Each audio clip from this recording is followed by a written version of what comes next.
జై శ్రీమన్నారాయణ. అస్మద్ గురుభ్యో నమ. శ్రీమన్నారాయణీయం 34వ దశకం. ఈ దశకంలో రామ కథను వినరయ్యా, ఇహ పర సుఖములనొసగే సీత. రామ కథను వినరయ్యా, అయోధ్య నగరికి రాజు దశరథ మహారాజు. ఆ రాజుకు రాణులు మూవురు, కౌసల్య, సుమిత్ర, కైకేయి. నోము ఫలములై వారికి కలిగిరి కొమరులు నల్వురు, రామ లక్ష్మణ భరత శత్రుఘ్నులు. అదే ఇక్కడ మొదటి శ్లోకంలో చెబుతున్నారు. గీర్వాణైరర్ధ్యమానో దశముఖ నిధనం, కోసలేషు ఋష్య శృంగే పుత్ర్యామిష్టిమిష్ట్వా దదుషి దశరథక్ష్మాపృతే పాయసాగ్ర్యం. తద్భుక్త్యా తత్పురంద్రీష్వపి తిసృషు సమం జాతగర్భాసు జాతో, రామస్త్వం లక్ష్మణేన స్వయమథ భరతేనాపి శత్రుఘ్ననామ్నా. ఇక్కడ దేవతలందరూ కూడా అర్థ్యమాన, గీర్వాణైరర్థ్యమానో, దేవతలందరూ కూడా అర్థించబట్టి ప్రార్థిస్తే దశముఖ నిధనం, దశకంఠుడైనటువంటి రావణాసురుని యొక్క వధ చేయడం కోసము కోసలేషు ఋష్య శృంగే, కోసల దేశానికి రాజు అయినటువంటి దశరథ మహారాజు పుత్రులు లేకుండా బాధపడుతూ ఉంటే ఋష్యశృంగుడు అనేటటువంటి మహర్షి ద్వారా పుత్రకామేష్టి యాగం చేయించాలి అని మహర్షులందరూ కూడా తలంచారనమాట. ఆ దశరథ మహారాజు చేత పుత్రకామేష్టి యజ్ఞం చేయించి పుత్ర్యామిష్టిమిష్ట్వా, ఇష్టి అంటే యజ్ఞము, పుత్రకామేష్టి యజ్ఞాన్ని నిర్వహించి దదుషి దశరథక్ష్మాపృతే, ఆ రాజు దశరథ మహారాజుకి పుత్రులు కలిగే విధంగా ఆశీర్వచనం పలికారనమాట. ఆ యాగం ద్వారా, పుత్రకామేష్టి యాగంలో యజ్ఞ స్వరూపుడైనటువంటి భగవంతుడు పాయసాన్ని తీసుకొని వస్తాడు. ఆ పాయసాన్ని పాయసాగ్ర్యం తద్భుక్త్యా, తన యొక్క పత్నులైనటువంటి ముగ్గురు పత్నులు కదా, కౌసల్య, సుమిత్ర, కైకేయి అనేటటువంటి ముగ్గురు పత్నులు, త్రిసృషి సమం, వాళ్ళ ముగ్గురు కూడా ఈ పాయసాన్ని భుక్త్యా భుజించినటువంటి తర్వాత ఒకే సమయంలో జాతగర్భాసు జాతో, ఒకే సమయంలో వాళ్ళు చక్కగా గర్భవతులు అయ్యారట. రామస్త్వం, ఈ విధంగా సాక్షాత్తు భగవంతుడే రామునిగా, లక్ష్మణేనా, లక్ష్మణస్వామిగా, స్వయమథ భరతేనాపి శత్రుఘ్ననామ్నా, భగవత్ స్వరూపాలే అయినటువంటి, భగవత్ అంశలే అయినటువంటి భరతుడు శత్రుఘ్నుడిగా జన్మించాడు సాక్షాత్తు భగవంతుడే. కోదండీ కౌశికస్య క్రతువరమవితుం లక్ష్మణేనానుయాతో, యాతో భూస్తాత వాచ మునికదితమనుద్వంద్వశాంతాద్వఖేదః. నృణాం త్రాణాయ బాణైర్మునివచన బలాత్ తాటకం పాటయిత్వా లబ్ధ్వాస్మాదస్త్రజాలం మునివరమగమో దేవసిద్ధాశ్రమాఖ్యం. ఆయన యొక్క ఆశ్రమానికి చేరారట. ఎవరి యొక్క ఆశ్రమానికి? కౌశికుడి యొక్క, విశ్వామిత్రుని యొక్క ఆశ్రమానికి చేరారట. వారు చేసేటటువంటి యాగ సంరక్షణార్థమై కోదండీ కౌశికస్య, కోదండాన్ని చేపట్టి కౌశికుని యొక్క వెంట, అంటే విశ్వామిత్రుని యొక్క వెంట, క్రతువరమవితుం, వారు చేసేటటువంటి యాగ సంరక్షణార్థమై లక్ష్మణేనానుయాతో, తన సోదరుడైనటువంటి లక్ష్మణుడితో సహా వెళ్ళావు స్వామి. యాతో భూస్తాత వాచ, యాతో అంటే వెళ్ళావు, అంటే తండ్రి గారైనటువంటి ఆ దశరథుని యొక్క వాక్కుని అనుసరించి మనుద్వంద్వ శాంతాద్వఖేద, ఆ మార్గ మధ్యంలో వాళ్ళకి ఆకలి, దప్పులు, నిద్ర ఇత్యాదివి ఏమీ లేకుండా ఉండడం కోసము బల, అతిబల అనేటటువంటి విద్యలని వసంగారట విశ్వామిత్ర మహర్షి రామలక్ష్మణులకి. నృణాం త్రాణాయ, అక్కడ ఉన్నటువంటి మహర్షులని, మునిపుంగవులని, ఋషిపుంగవులని రక్షించడం కోసం యాగ సంరక్షణార్థమై బాణై మునివచన బలాత్, ధనుర్విద్యలో ప్రావీణ్యం పొందినటువంటి వారిద్దరూ కూడా ఆ తాటకి అనేటటువంటి రాక్షసుని సంహారం చేసి బాణైర్మునివచన బలాత్, ఆ విశ్వామిత్ర మహర్షి చెప్పినటువంటి వాక్కులని అనుసరించి, స్త్రీ అయినప్పటికీ కూడా ఎలా మరి చంపాలి, తాటకి ఆడది కదా, స్త్రీ కదా, అనంటే ఇక్కడ వాళ్ళు రాక్షసులు ఆ యాగాన్ని ఇబ్బంది పెడుతున్నారు కాబట్టి నువ్వు ప్రయోగించవచ్చు బాణాలని అని ముని వాక్కులని అనుసరించి ఆ స్త్రీ అయినప్పటికీ కూడా ఆ తాటకి వధ చేసి తాటకం పాటయిత్వా తాటకి సంహారం చేసిన తర్వాత వీళ్ళందరికీ కూడా చాలా ఆనందం కలిగింది. లబ్ధ్వాస్మాదస్త్రజాలం వీరి చేత మహర్షులందరి చేత కూడా ఆశీర్వచనం పొందినటువంటి వారై చక్కగా దివ్యాస్త్ర సంపదను విశ్వామిత్ర మహర్షి ద్వారా పొంది మునివరమగమో దేవసిద్ధాశ్రమాఖ్యం మహర్షి యొక్క ఆశ్రమానికి వెళ్ళావు స్వామి అని అంటున్నారు. మారీచం ద్రావయిత్వా మఖశిరసి శరైరన్య రక్షాంసి నిఘ్నన్ కల్యాం కుర్వన్న హల్యాం పదిపదరజసా ప్రాప్య వైదేహగేహం భిందానశ్చాంద్రచూడం ధనురవని సుతామిందిరామేవ లబ్ధ్వా రాజ్యం ప్రాతిష్ఠధాస్త్వం త్రిభిరపి సమం భ్రాతృవీర్యై సదారై. అటు తర్వాత వీరులైనటువంటి తన సహోదరులతోటి రాజ్యానికి ఏగి అక్కడ వివాహం చేసుకున్నారట. ఎటు తర్వాత వీరు చేసేటటువంటి యాగ సంరక్షణలో భాగంగా మారీచం ద్రావయిత్వా మారీచుడు అనేటటువంటి రాక్షసుని ద్రావయిత్వా పారద్రోలి అక్కడి నుంచి మఖశిరసి యజ్ఞ సంరక్షణ చేసి శరైరన్య రక్షాంసి అన్యులైనటువంటి మిగిలిన రాక్షసుల్ని నిఘ్నన్ వాళ్ళని తొలగించి అంటే సంహరించేసి రాక్షస సంహారం చేసి యాగ సంరక్షణ చేసిన తరువాత కళ్యాం కుర్వన్న హల్యాం ఇంకా విశ్వామిత్రుని యొక్క వాక్కు చేత వాళ్ళు మిథిలా నగరానికి ఏగుతున్నారనమాట. ఆ మార్గ మధ్యంలో కళ్యాం కుర్వన్న హల్యాం అహల్యాదేవిని శాప విమోచనం చేశారట. కళ్యాం కుర్వన్ శాప విమోచనం చేశారు. పదిపద రజస స్వామి యొక్క పాదధూళి, రజస్సు అంటే ధూళి అనమాట, పాదధూళి స్వామి యొక్క పాదధూళి తాకి ఆవిడ రాయి నుంచి మరలా తిరిగి అహల్యగా మారిందట. ప్రాప్య వైదేహగేహం అటు తర్వాత ప్రాప్య అంటూ చేరుకున్నారు విదేహరాజు పుత్రిక అయినటువంటి వైదేహి యొక్క భవనానికి. భిందానశ్చాంద్రచూడం అక్కడ భిందానశ్చాంద్రచూడం చంద్రుని శిరస్సులో ధరించినటువంటి శివుని యొక్క ధనుర్భంగం చేసి ధనురవని సుతాం అవనిసుత అయినటువంటి భూమాత కుమార్తె అయినటువంటి అయోనిజ అయినటువంటి ఇందిరామేవ లబ్ధ్వా లక్ష్మీ సమానురాలైనటువంటి సీతాదేవిని పొంది అటు తర్వాత రాజ్యం ప్రాతిష్ఠదాస్త్వం రాజ్యానికి ఏకి తన సోదరులైనటువంటి వారితో వీరులు అయినటువంటి తన సోదరులతో సహా రామచంద్రుడు సీతాదేవిని, లక్ష్మణస్వామి ఊర్మిళని, మాండవిని భరతుడు, అలాగే శృతకీర్తిని శత్రుఘ్నుడు వివాహం చేసుకున్నారట. రాజ్యానికి వెళ్ళిన తర్వాత సమం భ్రాతృవీర్యై సదారై చక్కగా కళ్యాణం చేసుకున్నారట.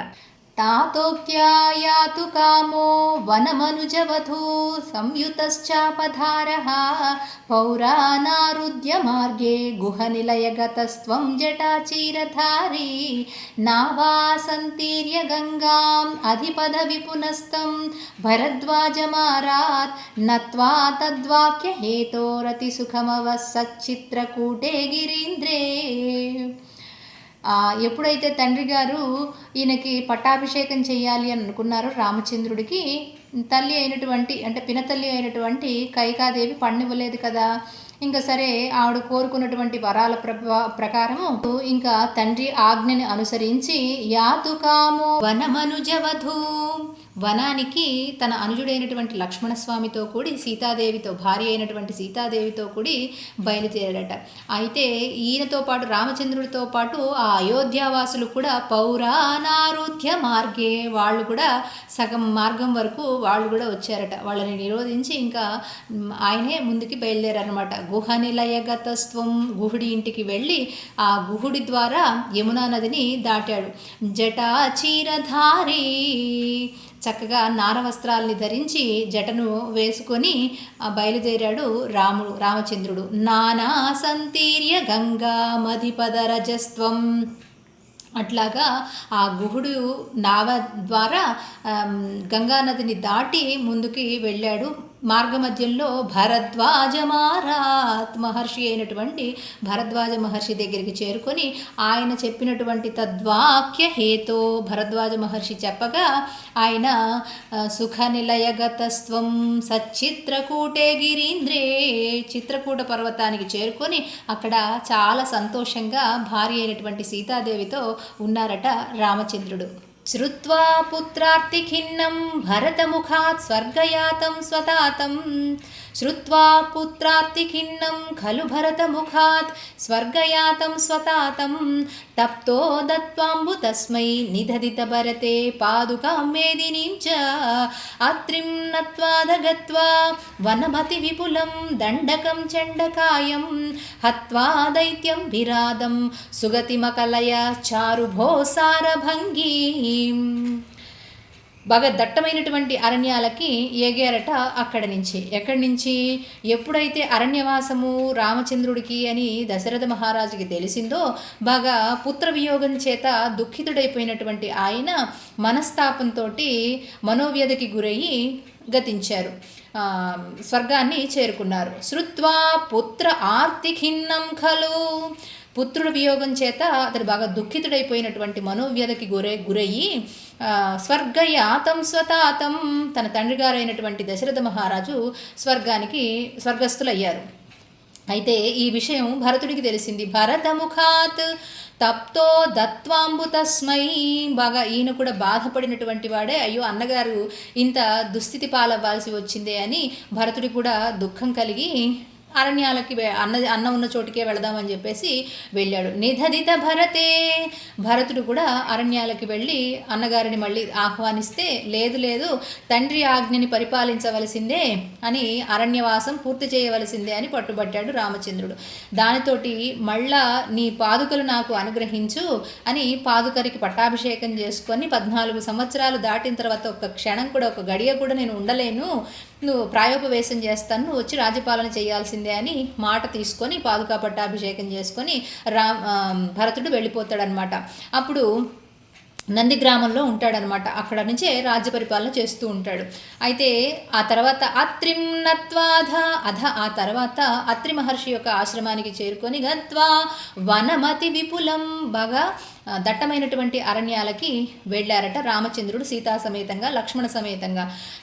దండకం చండకాయం, అక్కడ బాగా భీకరమైనటువంటి ఆకృతి కలిగినటువంటి రాక్షసుడు, హత్వా దైత్యం విరాదం, విరాదుడు అనేటటువంటి భీకరమైన ఆకృతి కలిగినటువంటి రాక్షసుడిని హతం చేసిన తర్వాత సుగతిమకలయ చారుభోహో సారభంగి, సారభంగి అనేటటువంటి మహర్షికి అత్యుత్తమమైనటువంటి ఉత్తమ గతిని సంప్రాప్తింపజేసి స్వామి అక్కడి నుంచి అరణ్యాల వెంట వెళ్ళారట.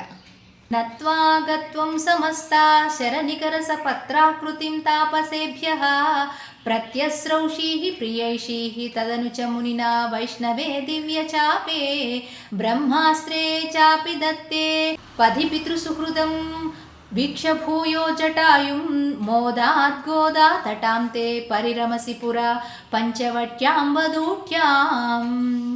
అయితే అక్కడ వాళ్ళు చేసేటటువంటి యజ్ఞ యాగాదులను సంరక్షణ చేయడంతో పాటు వాతాపి ఇల్వల్లు అనేటటువంటి రాక్షసులు భోజనంగా ఈ ఋషులని ముళ్ళని భోజనం చేసేస్తూ, అంటే ఈ పిండ ప్రధాన కార్యక్రమాలకి వచ్చి బ్రాహ్మణుడిగా వచ్చి వాళ్ళు చేసేటటువంటి ఆహార పదార్థాలన్నీ కూడా భుజిస్తూ, వీళ్ళు కూడా బ్రాహ్మణులాగానే వచ్చి ఇచ్చేసి ఈ వాతాపి ఇల్వలుడు అనేటటువంటి వాడు, వాతాపి అనేటటువంటి వాడేమో ఒక మేకలాగా, అట్లాగే ఇల్వలుడేమో వండేటటువంటి వాళ్ళలాగా బ్రాహ్మణుల్లాగా ఇచ్చేసి ఆ బ్రాహ్మణుల్లో కలిసిపోయి వాళ్ళతో పాటు ఆహారాన్ని భుజిస్తూ, ఎప్పుడైతే ఈ ఇల్వలుడు పిలిచాడో ఆ వాతాపి అన్నవాడు పొట్ట చీల్చుకొని వచ్చేసరికి ఋషులు మునులు అందరూ కూడా చనిపోతున్నారనమాట.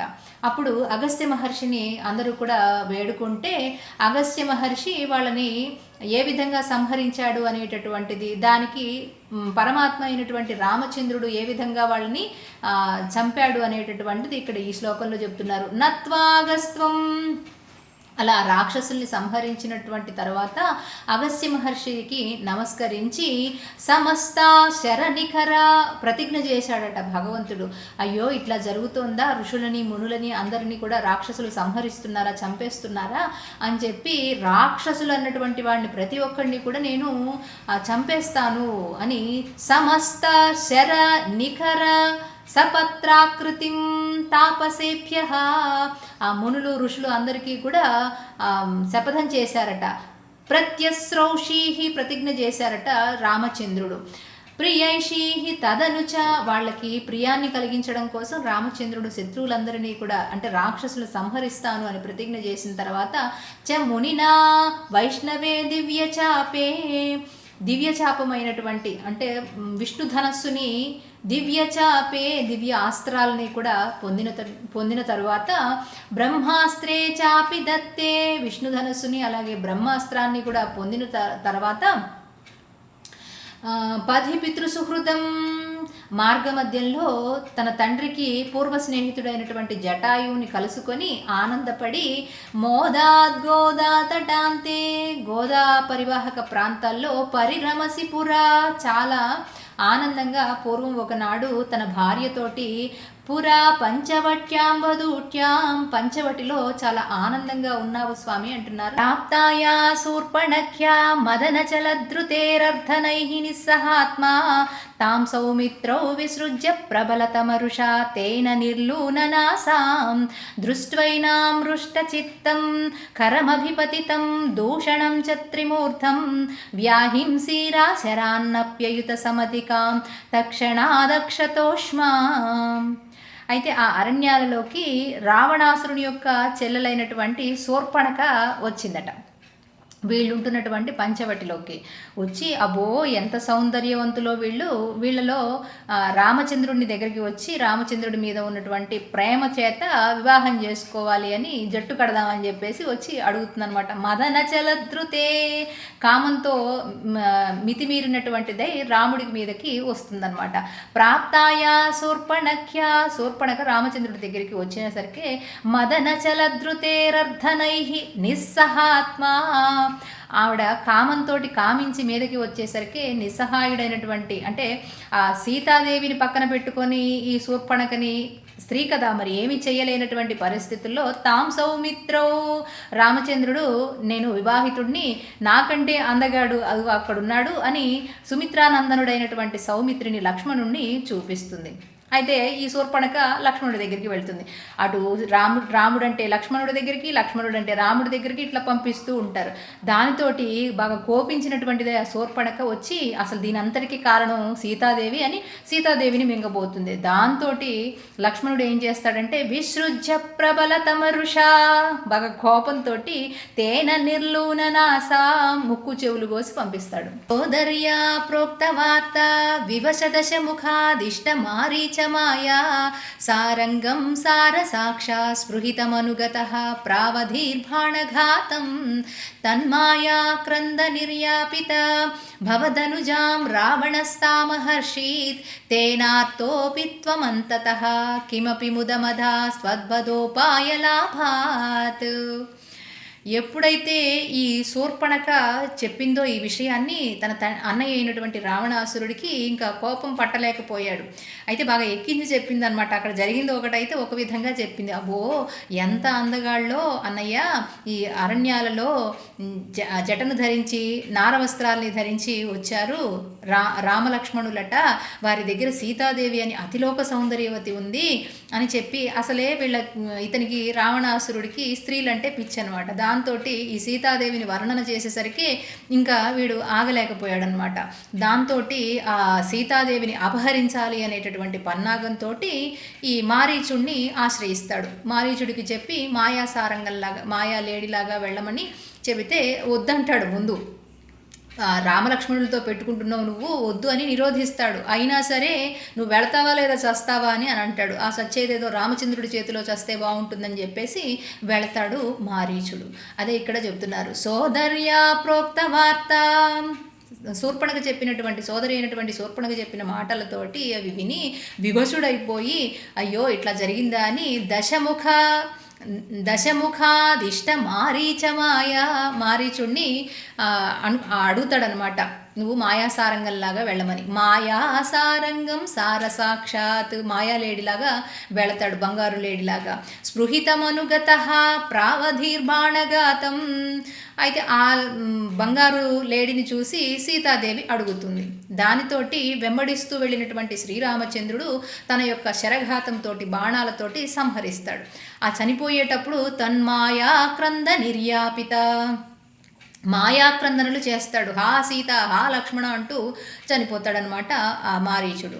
దాంతో భయభ్రాంతికి లోనైనటువంటి సీతాదేవి, అమ్మో రామచంద్రుడికి ఏదో అవనే అయ్యింది అని అంటే లక్ష్మణుడు నచ్చజెప్ప చూస్తాడు. అమ్మా రామచంద్రుడికి ఏమీ కాదు, నువ్వు భయపడద్దు అని. కానీ మరి భర్తకి అట్లా ఉంది అనేసరికి పాపము తట్టుకోలేకపోయింది, లక్ష్మణస్వామిని పంపిస్తుంది. ఆ ఇద్దరు కలిసి వెళ్ళేసరికి ఇక్కడ సీతాదేవి ఒక్కతి అవడంతో భవదనుజాం, ఆ అనుజుడు లక్ష్మణస్వామి రామచంద్రుడి దగ్గరికి వచ్చేసరికి రావణస్తామహర్షీత్, అహర్షిత్ అపహరించేశాడు ఆ రావణాసురుడు ఒంటరిగా ఉన్న సీతను చూసి. తేనార్తోపి, అయితే విపరీతమైనటువంటి బాధపడిపోతాడు శ్రీరామచంద్రుడు సీతావియోగం ద్వారా సీతని అపహరించేసరికి. అది మనసులో దుఃఖాన్ని కలిగిస్తున్నప్పటికీ కిమపి ముదమదాహ త్వద్వదోపాయ లాభాత్, ఒక రకంగా కూడా ఆనందంగా ఉన్నాడట. ఈ కారణంగా ఈ ఉపాయం దొరికింది, రాక్షసులందరినీ కూడా సంహరించేటటువంటి ఉపాయం దొరికింది అని లోపల ఆనందపడ్డావా స్వామి అంటున్నారు నారాయణ భట్టతిరి. భూయస్తన్వీం విచన్వన్నహృత దశముఖ తత్వధూమద్వధేనే త్యుక్త్వాయాతే జటాయో దివమద సుహృదః ప్రాతనో ప్రేతకార్యం గృహ్ణానం తం కబంధం జగనిధ శబరీం ప్రేక్షపం పాతటే త్వం సంప్రాప్తో వాతసూనుం భృశముదితమనాహ పాహి వాతాలయేశ. హే గురువాయూరప్పనే, ఎంత అద్భుతమైనటువంటి రామ అవతారం అండి. భూయస్తన్వీం విచన్వన్నహృత, అట్లా సీతాదేవిని అపహరించుకొని రావణాసురుడు తీసుకొని వెళ్ళిపోయిన తర్వాత దశముఖత్వద్వధూం, దశముఖుడు దశకంఠుడైనటువంటి రావణాసురుడు ఎత్తుకొని వెళ్ళిపోయిన తర్వాత మధ్యలో జటాయువు అడ్డుపడుతుంది కదా, ఆ జటాయువు చెబుతుందన్నమాట మధ్వదేనే, ఆ జటాయువు పలికేటటువంటి వాక్కులు ఇవి, నన్ను వధించి ఆ దశకంఠుడైనటువంటి రావణాసురుడు నీ యొక్క భార్య అయినటువంటి సీతాదేవిని అపహరించుకొని పోయాడు, తీసుకుని వెళ్ళిపోయాడు. విత్యుక్తాయాతే అని తీసుకొని వెళ్ళిపోయాడని జటాయువు చెప్పింది రామచంద్రుడికి. దాంతో దివమధ సుహృద ప్రాతనో ప్రేత కార్యం అని తన యొక్క ఆ అసూలని వాసిందనమాట. అంటే ప్రాణాలని కోల్పోయింది ఈ మాటని రామచంద్రుడితోటి చెప్పి. అలా చనిపోయినటువంటి జటాయువుకి ప్రేతకార్యము అంటే చనిపోయిన తర్వాత దహన సంస్కారాది కార్యక్రమాలు వాటిని నిర్వహించాడనమాట రామచంద్రుడు. గృహ్ణానం తం కబంధం, ఆ తర్వాత కబంధుడు అనేటటువంటి రాక్షసుని యొక్క హస్తాల నుంచి, కబంధ హస్తాలు అంటారు కదా, పట్టు వీడరనమాట, అటువంటి కబంధ హస్తాల నుంచి విడిపించుకొని జగనిధ విడిపించుకొని శబరీం ప్రేక్ష పంపాతటే త్వం, పంపా నదీ తీరంలో ఉన్నటువంటి శబరిని, భక్తురాలు ఎప్పటి నుంచో ఎదురు చూస్తోంది రామచంద్రుని యొక్క అనుగ్రహం కోసము, రామచంద్రుని యొక్క దివ్యమంగళ స్వరూప దర్శనం కోసము. అలా ఎదురు చూస్తున్నటువంటి శబరికి దర్శనమిచ్చి సంప్రాప్తో, ఆవిడికి చక్కగా ఈ మోక్షాన్ని సంప్రాప్తింపజేసి వాతసూనుం భృశముదితమనాహ, ఆనందాన్ని కలిగించి ఆవిడికి అటువంటి పాహివాతాలయేష, మార్గమధ్యంలో ఆవిడికి మోక్షాన్ని ప్రసాదించిన తర్వాత సంప్రాప్తో వాతసూనుం, హనుమస్వామిని, వాతసూను అంటే వాయువు యొక్క పుత్రుడైనటువంటి హనుమంతుణ్ణి కలుసుకొని భృశముదితమనాహ, చాలా ఆనందించావు స్వామి, అటువంటి పాహి వాతాలయేశ, గురువాయూరప్పనే, వాతాలయంలో నివాసం ఉండేటటువంటి గురువాయుపురాధీశ, హే కృష్ణ పరమాత్మ నన్ను రక్షించు అంటూ నారాయణ భట్టతిరి ఈ దశకాన్ని సంపూర్ణం చేస్తున్నారు.